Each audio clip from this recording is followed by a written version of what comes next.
The crossover of the skills between the two teams is going to be paramount to making sure that this is a success.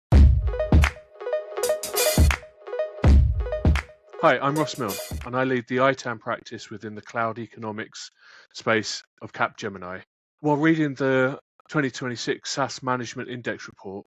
the thing that really stood out to me was how important it's going to be for both FinOps and ITAM teams to start to come together to manage some of these SaaS vendors. As more and more of these SaaS publishers start to move away from kind of the traditional user-based annual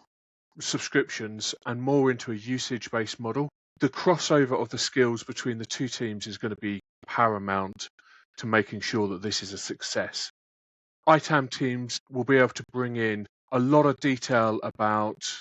how these applications work and the governance that needs to be put in around them,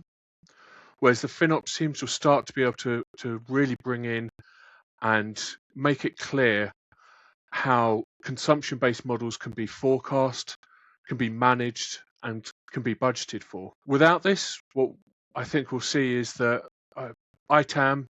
will just see an increase in the spend within the SaaS because they'll be leaving everything on shelfware, and that will be causing problems within the rest of the environment, driving them to try to find cost savings elsewhere because they won't understand how to do this correctly.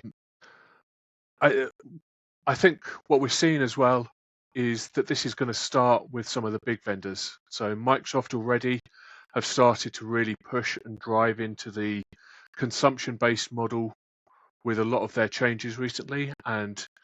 they are happening very quietly and very stealthily,